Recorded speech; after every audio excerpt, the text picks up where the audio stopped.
So, I don't know if you know Ayurveda. Do you know Ayurveda? Yeah. Yep. Okay, good. Anybody from healthcare field here? No? Okay. That doesn't matter, but I just asked. Okay, so we'll start with breathing exercises first, okay?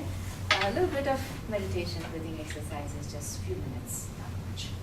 Just to be present here, because you probably all are working the whole day. Okay, please close your eyes.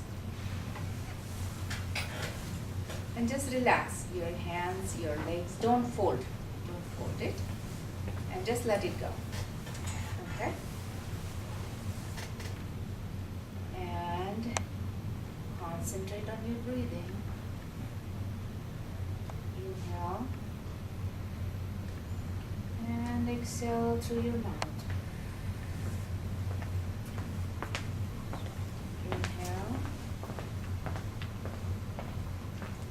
Exhale through your mouth. Three more times. Inhale. And exhale through your mouth.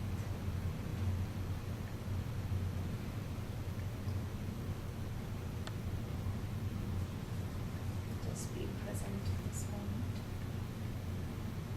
and concentrate on the air which goes in and out.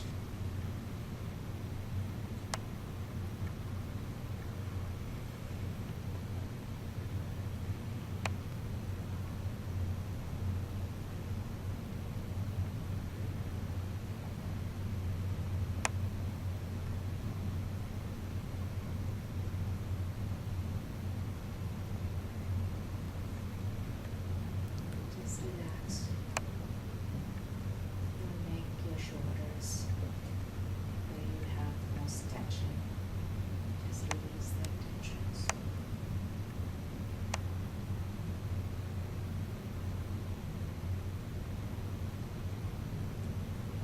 Relax.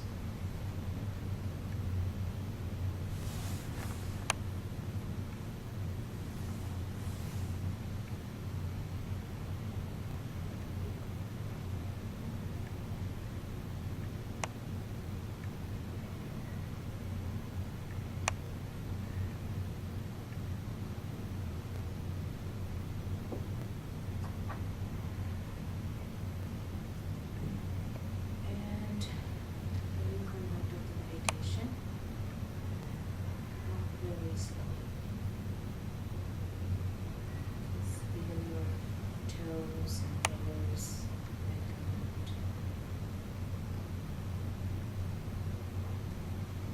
Okay.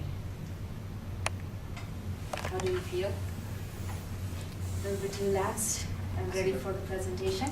Yes. Okay. So, my name is Jaya Daptardar, and I'm a traditionally trained Ayurvedic doctor from India. I practice here in Weston and New Canaan. And I always talk about Ayurveda, whether you like it or not. Okay, so I have a small disclaimer here before we go further. Just so everybody know that this presentation is just for the educational purposes and not to use for any treatment. Okay? Okay, so do you know where this Ayurveda came from? India? Yes, India. That's true. It's originated from India, but it came from our Vedas. So we have 4 types of Vedas. Did you hear about Vedas? Rig Veda, Yajur Veda, Samveda, and Atharva Veda. So Atharva Veda is all about healthcare. So it's written in those Vedic scripts at that time. And those scripts were all in Sanskrit. So Ayurveda is Upaveda of Atharva Veda. That means it's a branch of Atharva Veda. And at that time, the whole healthcare system was mentioned in those old scripts. And then later on, it got translated in Hindi and other languages as well. So everything related to health in those ages was in Atharva Veda, or was it in any other Vedas too? Any other Vedas too, So- but most of the 8 limbs of Ayurveda, they were mentioned under this Atharva Veda. Because Ayurveda is the part of Atharva Veda. So Ayurveda has all 8 branches. So Ayurveda is not just the lifestyle management. It is lifestyle management and prevention, but it is not just that. It also has all these specialty branches, just like the modern medicine. So it has ENT, it has surgery, it has OBGYN, it has what you call it, pediatrics. So all these branches, Ayurveda also has specialty branches. This science is 5,000 years old. And at that time, there was no other medicine but Ayurveda. And people survived. How?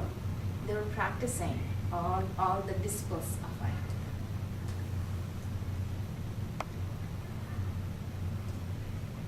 So, what is the definition of Ayurveda?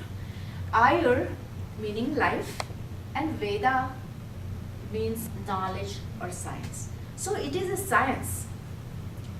Ayurveda is a science of life, and that's why my topic today is the art of living. Ayurveda is art of living. So it is 5,000 years old holistic health system, originated in India and designed to help the people to live long. Because this is the special chapter in Ayurveda that is not in anywhere, which is the longevity. And this is one of the world's oldest medical system, healthcare system, which now people are studying, digging in more into it. So, objective of Ayurveda. So, objective of Ayurveda is promotion and maintenance of health of the healthy person. So, it is more for the prevention and cure or treatment of illness of ill person. So a lot of these Ayurvedic scripts were in Sanskrit. So the objective of Ayurveda, it was in Sanskrit. Swastasya swastha rakshanam aturasya vyadhi vinashanam. That means whoever is healthy, to maintain that person's health, and if person is ill, there are still treatments in Ayurveda. So basically it promotes prevention and lifestyle management, because this system doesn't want you to get sick. This system wants you to balance your life with the elements. So we're going to talk about what are those elements. And Ayurveda and yoga, there is a connection. Ayurveda and yoga, they are sisters. They are sister sciences. So, yoga is another discipline for healthy lifestyle. But both are equally important for healthy life. So is yoga also part of Atharva Veda? Yes. Is it one of the branches of Ayurveda? Yoga is it's called sister science. It is not a branch. It is included in Ayurveda. Okay. It is not a special branch. Not a special branch. So, when all these things were practiced in India 5,000 years ago, and after that, maybe our grandparents and great-grandparents, they practiced that. That time, there was not a big problem of the sicknesses that we currently see. People knew how to balance it. So if we all start doing that now, then the future of the healthcare insurance will be better. That's why I have this picture here. Right now, the future of healthcare is on the pharmacy's hand. We have to get it on our hands. We have to be responsible of the future of the health. So this is all about Ayurveda. This diagram, what you see here, is all about balancing those 5 elements of the nature. Those are 5 elements of the nature, and they are present in us too. So if we keep balance our lifestyle and those elements, then we are swasth. So what are those 5 elements? Do you know what 5 elements are? Yeah. Yeah, the Jal, air, fire, Vayu. earth, and Uh-huh. water. Jal, Vayu, Air, fire, water, Yeah. ether, and earth. That's called Panchatattva. In Vedanta, Panchatattva, that we know. Where we came from? Panchatattva. And when someone dies, goes back to Panchatattva. Panchatattva में विलीन हो जाता है, right? Ether Akash, right? Ether is Akash. Ether. We will talk about it. Yes, it is mentioned ether, but ether is Akash in Hindi. So what are these Panchatattvas? Because this is very important to understand these 5 elements and how they are based in us, in the human body. Once we know how these Panchatattvas balances or imbalances and how to keep them balanced, then we know how to manage our life. So air. How air affects our human physiology. What is air? This air, fire, those Panchatattvas, those 5 elements, their qualities. It's not air means air, like that's air. Those are the qualities among us, and those are the qualities in the nature. So all that moves in the nature, that's a quality of air. All that moves in the nature is air. Breathing is air. We call prana. Why we call prana? When it stops, everything stops. So you feel that air goes in and out is that element air. Circulation in the, like blood circulation in the body, or circulation of air in the body, like the respiration, involuntary and voluntary movements or movements, those are all because of the air. So just think about it. Modern science is not going to tell you, but this is a science, right? If there is no air, how you move? That's air. Peristaltic movements. If there is no air going up and down, it won't move. It will not move what you need, right? So that's air. Then space. Space are the cavities. Space in the air, space, akash, outside in the nature, that's space. Space inside us, whatever the hollowness, our ear, that's space. Mouth, nose, that's space. Respiratory tract, that's space. Our gastrointestinal tract, that's all space. So that's space. That's the quality, space. Then fire. Fire is very important. You know, we say the Jatar Agni. Agni is fire. If that's not good, then we don't get hungry.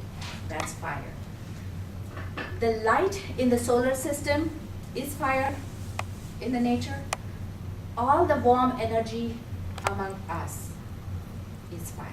The body temperature is fire. Sometimes some people have normal body temperature like 8.6. Sometimes some people have more than that. Why? Because everybody's elements and the balance is different. We'll talk more about it. Then, thinking and intelligence, that's also fire. We'll talk more about it. Water. So, quality of water, in the nature, whatever the water in the river, water in the sea, that's water. And it manifests in our body in terms of secretions, gland secretions, digestive juices, mucous membranes, that's all water. And water is the vital for the all functioning of the body. If there is no water in the body, it will be dry. So definitely water is the important part. Earth. Earth is the solidity. So like water is the fluidity, earth is the solidity. So whatever is solid in the nature is earth, whatever solid in our body is. If there is no solid substance in our body, there will not be binding.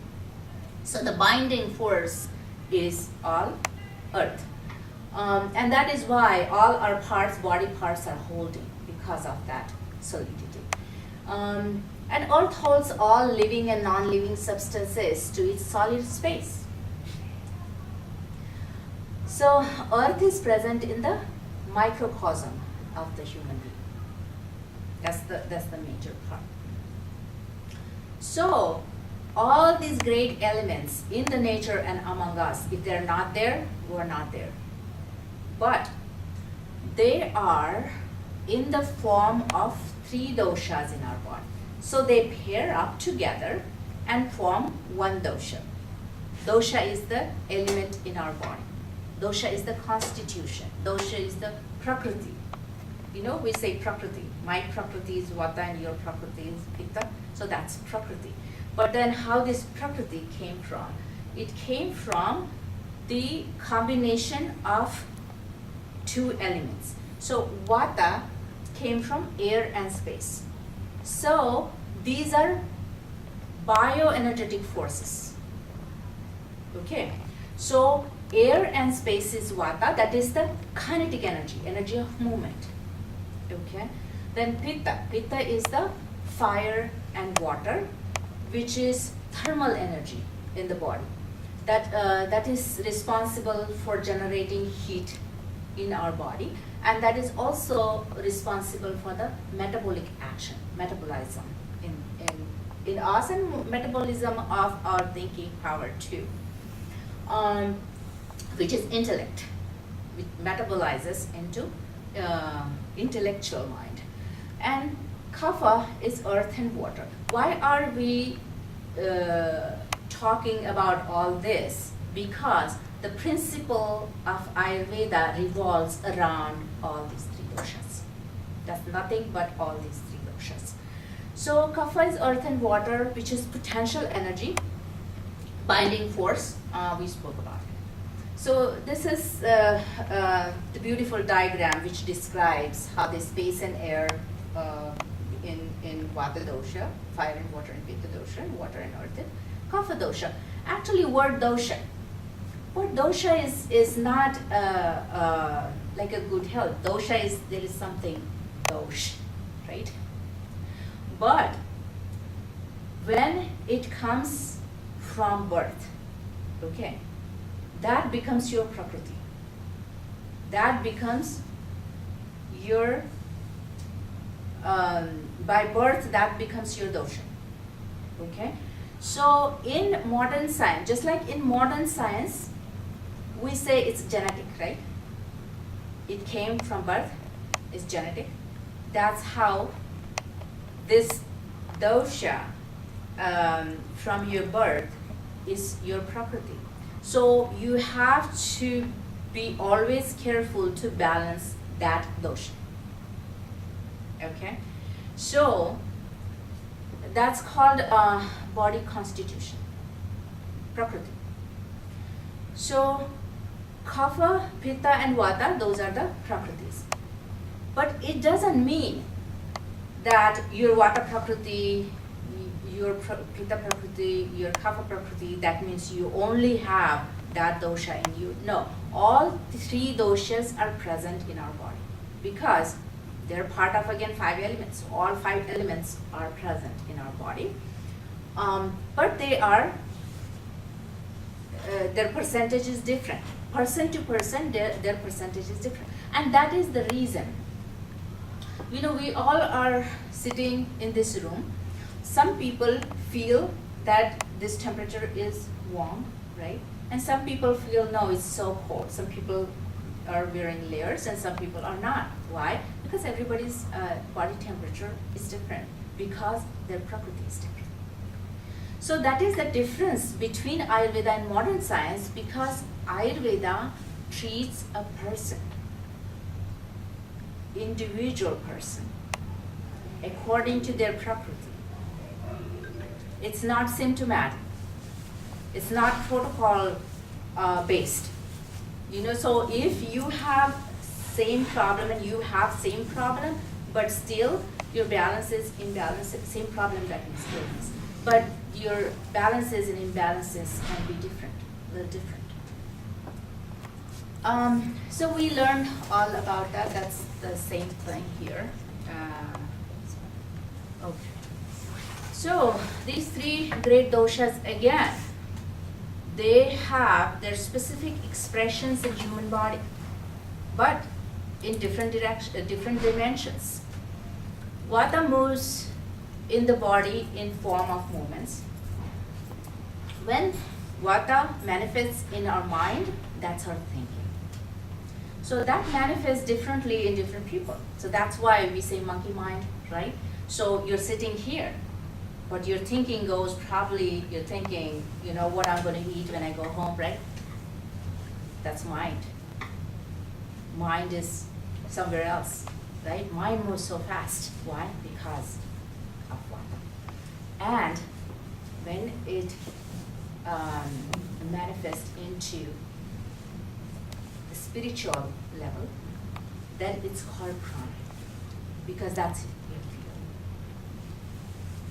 you feel it. When there is a prana, you feel it. When there is no prana, then people are dead. Pitta. So at somatic level, Pitta in the body is our digestive power, our body temperature. That's Pitta. Mind level is our thinking power. So when people have Pitta type of prakriti, Pitta type of constitution, they're very intelligent, because their Pitta is manifested in their mind.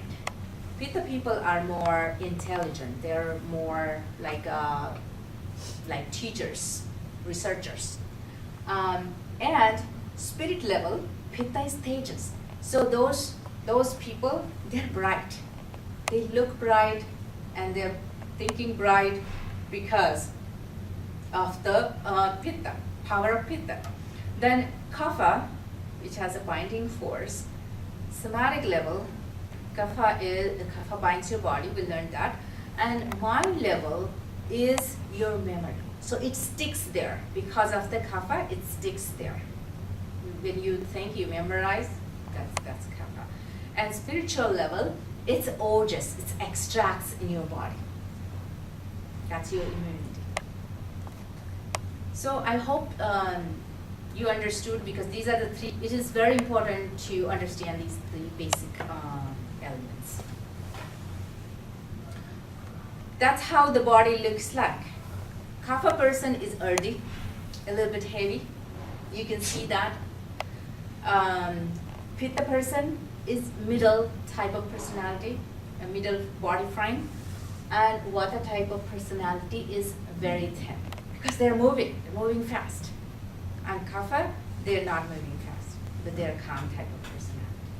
So that's how it is. By looking at the person doesn't mean that you can diagnose. You don't diagnose yourself right now, but that's how it looks like. And the colors. I don't know if you can see the colors. Okay, so the definition of health according to Ayurveda is harmonious balance of body, mind, and soul. And that is the difference between Ayurveda and any other modern medicine, because whenever you go to the physician, Ayurvedic physician, they always think about all three of these, not only the symptoms of the body, but also mind level. So if there is anything imbalance in our body, that means we are sick somewhere. Illness is there. Okay. So this is the modern medicine philosophy. Body parts get treated. Always you go to the doctor, you get some diagnosis, and that particular part gets treated. And mind gets treated separately. If there is some anxiety, depression, that treats they treat separately. Those two doctors, they don't talk to each other. Two different medicines. And treatment is specific to symptoms. Then treatment is scientifically passed and protocol based. So everything is check mark. You have this, you will get this, and you get these labs checked. That's not what Ayurveda does. And physician and patient relationship has very little to do. There is no relationship. Relationship is with your insurance company and pharmaceutical. So I just thought this diagram means well. So if you have migraine and you go to the doctor, so pain management in modern medicine, how it works, you go to the doctor and doctor will say that, you know what, you're suffering from arrowhead, so I don't want to give anything to you because you need to do the labs first, you need to do these tests, that, and then after the test we'll do. But Ayurveda will say, you know what, this vata, your migraine is due to too much vata in your body. So how it works? Whenever there is imbalance, okay, there is a problem. In the nature too, vata is air, it's wind. When wind is balanced, everything is quiet in the nature. When wind is blowing 60 miles per hour, you know what happens? Destruction. The same thing happens in our mind. When that vata is not balanced in our mind or our body, the same thing happens. Same thing with water in the nature. If there is too much rain, what happens? Flood. Same thing happens in our body too. Too much water, we get water retention in the body. You have to balance it. Same thing with fire. You know, if it's too much hot outside, what happens? Trees burn, or wildfire, right? Same thing happens in our body. So what is Ayurveda's philosophy of healing? First of all, body, mind, and soul should be in the harmony. If the body is sick, mind is sick, that's Ayurveda's philosophy. And you have probably seen that. If you are sick, for some reason you have stomach ache or whatever it may be, after a while you feel sick, you don't want to eat, or you have headache because your mind gets sick too. If the mind is sick, people have depression, people have anxiety, what happens? They don't feel eating, or they eat too much, right? Or something else with the body, because it is related. And illness is living out of balance with the constitution. So if any part of the constitution's vata, pitta, kapha get out of balance, you get sick.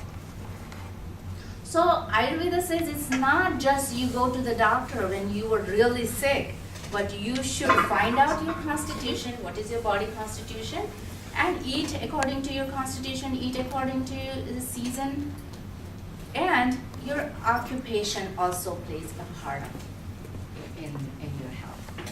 So then what Ayurveda does? Balance your lifestyle, and also they give some herbs to balance too.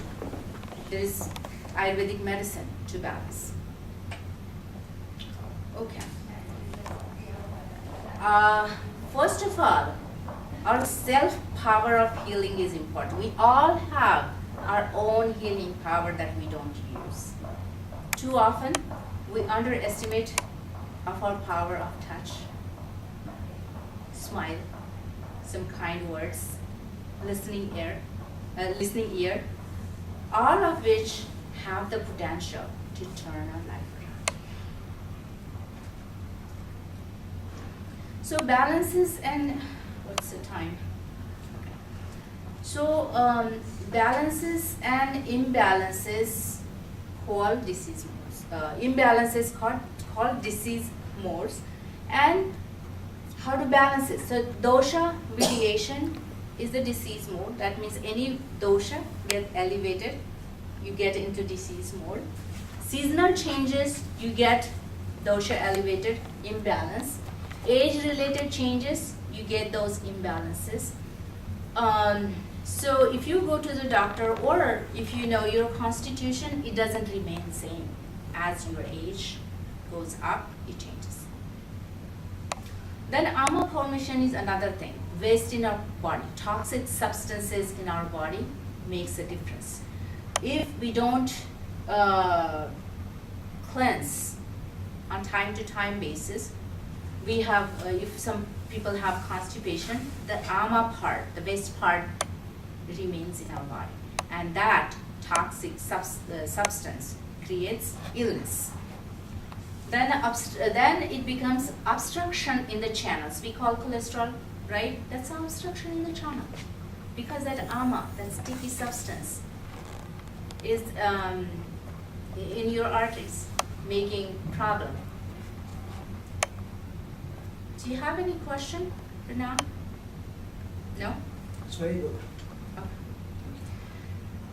So, in the nature, we can't control that air. We can't control wind, right?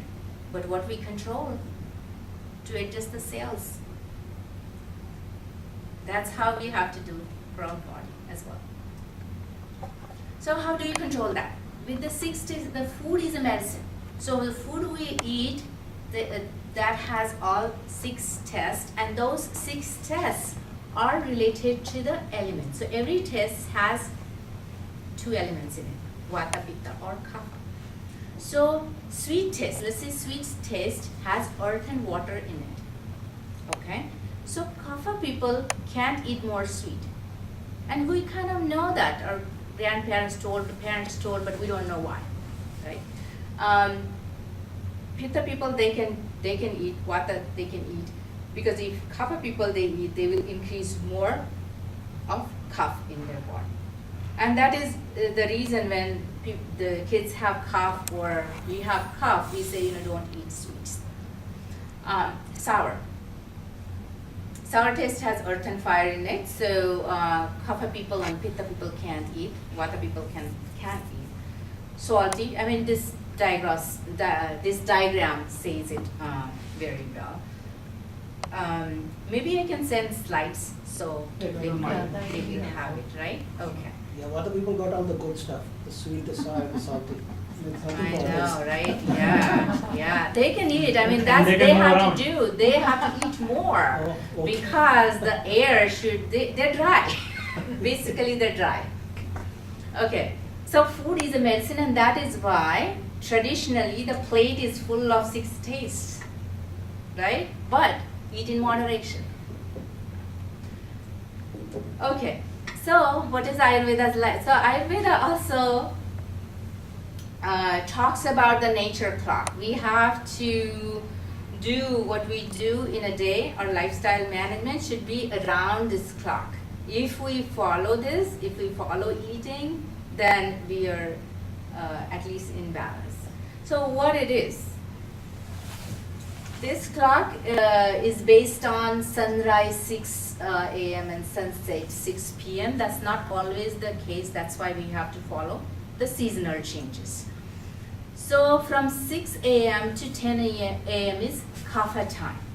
So that time you wake up. If you sleep more at that time, kapha in the body increases. Then 10 a.m. to 2 p.m. is a pitta time. That's a noon time, and the sun goes up. It's heat that's in the nature, and that affects us too. So that is a good time for us to eat. Okay, you can eat largest meal at that time, and it will get digested better than you eat later. Okay, then 2 p.m. to 2 p.m. to 6 p.m. is vata time. So that's the time that you do some creative activities, and whatever the projects you have, you can do at that time. And 6 p.m. to 10 p.m. is again kapha time. So that is also if you sleep too early, then that's the problem too. But if you sleep too late, after 10 p.m. is pitta time, And you probably notice it. If you sleep late, you can't sleep. You will toss and turn a little bit because that's not the time. It will take time for you to sleep. But you sleep early, you will sleep better because that's the kapha time. Then 2 a.m. to, again, this is a cycle. 2 a.m. to 6 a.m. is vata time. Okay? Then Ayurveda also have a seasonal chart, which this chart goes by Vata season, Pitta season, and Kapha season. So this is not like seasons here like summer or fall or spring or winter. They're related, but Ayurveda's seasons are Pitta season, Vata season, and Kapha season. So that is the reason Kapha season, which is November, December, September, October. Sorry, what I'm looking. So here. Right. So in this Kapha season, this is a more of a Vata season. October, November, September, October, November is more Vata season because air is dry. And that is why our skin gets dry, the whole body gets dry. And then from December to February, there is still Vata season a little bit. And then the Kapha season starts half of the January to half of May is the Kapha time. And then Pitta time is half of the June here and until August and little bit of September. And that's where we have to make sure what is our body type and what are we doing in that seasonal time, that particular time. And that is the lifestyle management actually in Ayurveda.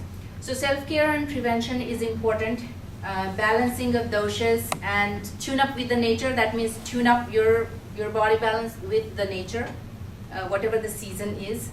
Purification and the seasonal cleansing is important in Ayurveda. It's called Panchakarma. Have you heard Panchakarma? For any time that you get your doshas get imbalanced, the first thing Ayurveda recommends is cleansing. Just do cleansing and get them out. All the toxins, get them out before you start the treatment. So every season there's a seasonal cleansing. So it is now spring is coming. So before spring, you need to cleanse your body because in Vata season we eat too much warm and too much food. And that's heavy, so that's why the cleansing is important. Balanced food according to constitution is always important.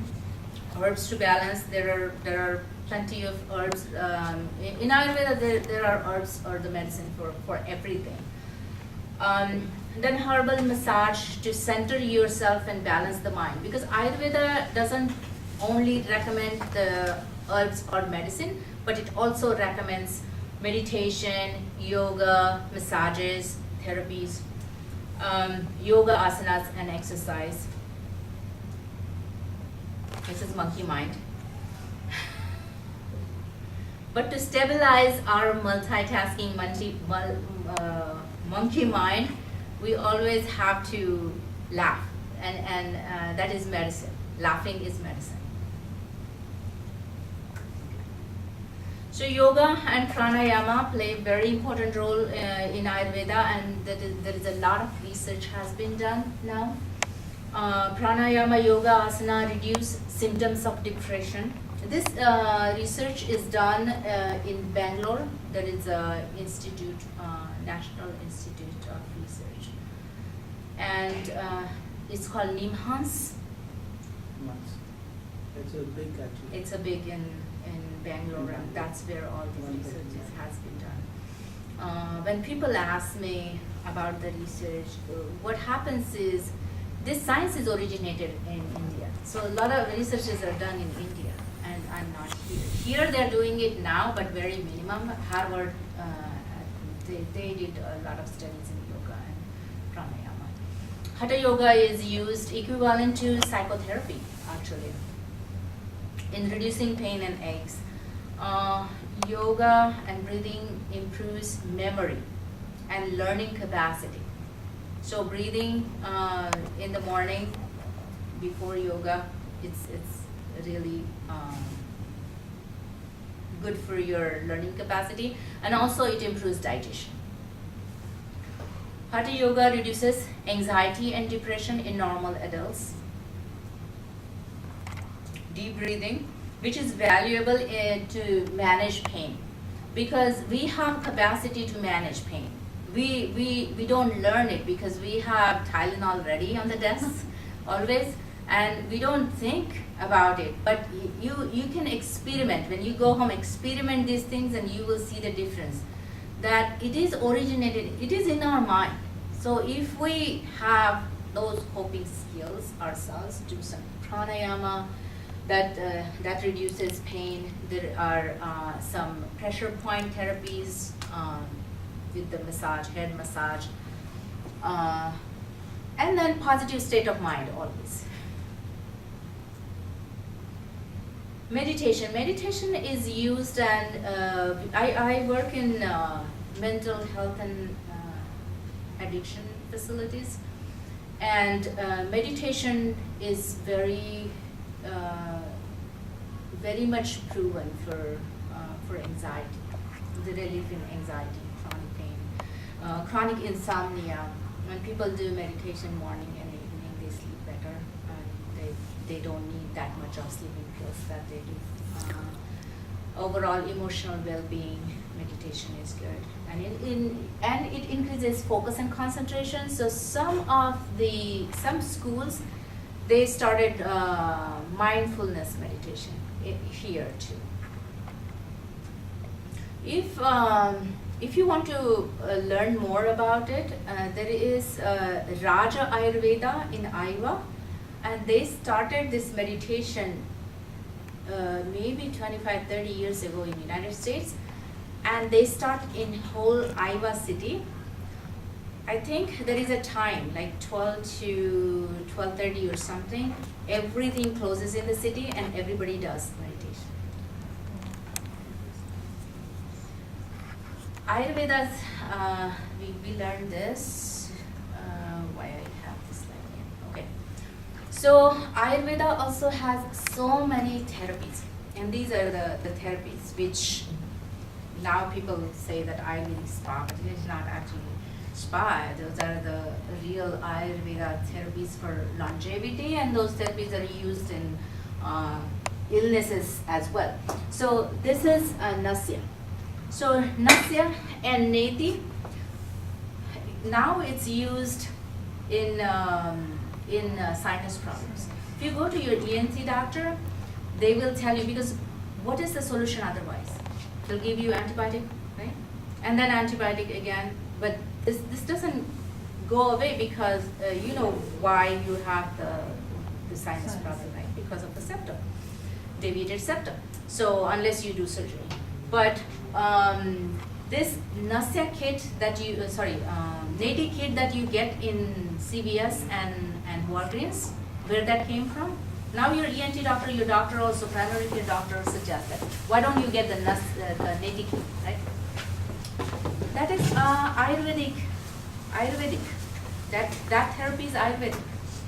And I think, I don't recall the name. The doctor is also Indian. Mehta Indian Mehta. doctor from Dr. California. Mehta or something from California. From California. Yeah. So this Shirodhara. Shirodhara is a great therapy for any kind of mind illnesses, anxiety, depression, or just for the rejuvenation, and it's proven. Then reflexology, called Ayurvedic reflexology, is totally different than the reflexology what they practice here. So there are normal points which has connection to your brain. And that is why the feet massage is very important, and it works. Then there is Abhyanga. There are so many types of therapies and massages. Therapies for back pain, therapies for ear, therapies for eyes, therapies for dental care. Ayurveda is good about prevention therapies. And that's why, I don't know if you remember or how many of you lived in India for a longer time, but it was a ritual in India to pour a few drops of oil in your ear and your nose and massage your eyes. And why? Because there was a reason. And that's why people don't have glasses in very early age, because with the massage, it promotes it gives the toning to your muscles, right? And our mind, body, both needs good cleansing. So the cleansing that we talk about is not just for the body. Mind cleansing is also important. What is mind cleansing? What we do for mind cleansing? We have all the thoughts in our mind that we don't get rid of. They're there. That's why we remember so much bad things, right? Sometimes, because we don't do mind cleansing. We talk about toxins and cleansing. So what is mind cleansing? That is why the breathing and meditation and yoga is important. Yes. He said about the body cleansing. What does that mean? Like every season do the post Toxins, okay. So let's talk about garbage can, right? We put garbage in a garbage can every day. Unless you wash that can is not clean. It remains there, some few substances every day, and then it smells one day. Don't you think that happens in our body? Yes, it does. What we eat, do we eliminate the whole thing every day? Do we go to toilet 2 times every day? No, not completely. It doesn't evacuate completely. Those substances remain in our body. And over the years, over the time, what happens with that? The same happens with that garbage can. That kachra smells, right? The same thing in our body happens. Same thing in our mouth happens. That is why cleansing is. What that cleansing does, ama, and Ayurveda calls it ama. Ama is that toxic substance. But why that cholesterol? Deposits. Why? That's ama in your body. So how to do that? How to do that cleansing? It is a separate chapter of Okay. Panchakarma. It is a 3 days cleansing. It's 5 days cleansing. 21 days cleansing. But people are now people go to India just for Panchakarma. Does it mean fasting or something? Fasting is important too. It includes fasting. So when you fast and you drink more warm water, your body detoxes. It's the same thing. When you clean your pots every day, right? It is the same thing. In the mouth too, we don't think of gargling that we used to do in India a long time back. I don't think people do. That is important because that gives toning to the muscles inside our mouth. So there was oil pulling. It's called oil pulling. With the oil, do the gargle, and that oil is medicated oil. So that has capacity to heal your gums, retain enamel of your teeth, and also it's more antibacterial. That's why it was there. So flush out the toxins with 1 day, 3 days, or 5 days, or 21 days cleansing. And mind cleansing or peaceful mind cleansing is also important for peaceful mind. So this is what I was talking about. Dental wellness, ear, eye care, nose care, neti, nasya. It was a part of ritual when we were small, and then also when the baby is born in India, they do all the rituals, right? Abhyanga snanam, the ear drops and oil drops in nose, right? and massage hair. Why? Because to nourish that child, right? And the same thing we have to do on time to time basis too. Because this is a space, ear is a space and that gets dry, right? It needs oiling. We always think that the machines Time need, check, just a time check. okay, yeah. Couple minutes. Yeah. So we always think that our machines need oiling, our machines, our car needs oil, and also whatever the machines in our house, we think that they need maintenance, right? And we have ticket on our fridge always for the maintenance of our car, maintenance of our heating system, blah blah blah. But we don't think about maintenance of our body. It's very simple. It's very simply just defined in Ayurveda. Do a bang, do head massage, put some oil in your nose, ear, dental oil pulling. Okay, so that's actually Ayurveda's prevention and illness management. It's the concept is prevention is better than cure. So the lifestyle management, dosha management, we go to doctor and do physical. What doctor does? Just take some parameters, right? And they tell you you're good or bad. They don't tell you what to do for prevention and balance yourself and mind and body. No, that is really important. If you are in balance, I don't think it takes time for you to get sick. Just like you are 10 people sitting here and one of you have few symptoms. Knock on the wood. It's not there today. But if one is sick, some people will walk away, nothing happens, they're not sick. Some people walk away, they're sick 1 or 2 days. Some people walk away, they're sick for 7 days. And some people may be on the bed for like 15 days. Why? Because their balances and imbalances are different. Immunity is another thing. This is a whole chapter. That if you don't have that strong immune system, you get sick very now and then. So this is the prescription that I have for you. Okay, and then I will send the slides where I have some simple herbs to take for rejuvenation, day-to-day basis, for prevention, for increasing immunity, and inflammation is a big area. Inflammation causes every problem that you have is inflammation in the body. And there are some remedies for sore throat and cold and cough. Do we have 1 minute? Whoever wants to stay can stay. Yeah. Okay, so this is a marma therapy for just blissful. Just if you want to do it for just 2 minutes.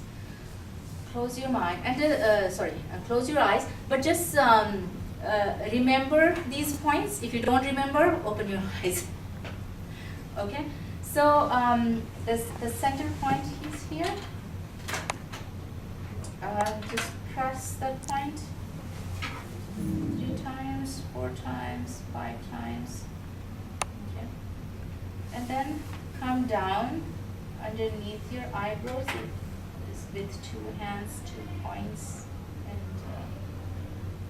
and press it. And then go down to the eyebrow, end of the eyebrow, and then press it. You have probably done when your grandma said when you had a headache, right? Press here and headache goes away. Right. Okay, and then down here, down the eyebrow. Here. And then underneath eyes here. Press it. Those are the sinus points too. So it releases the cough here. Whenever you have sinuses, this is a good marma point. All marma points. Okay, so you can use it in day-to-day life. Thank you. Cheers. And if you want, I have my herbal line, books to read, and namaste. Thanks. Thank you, Jaya. Thank you so much.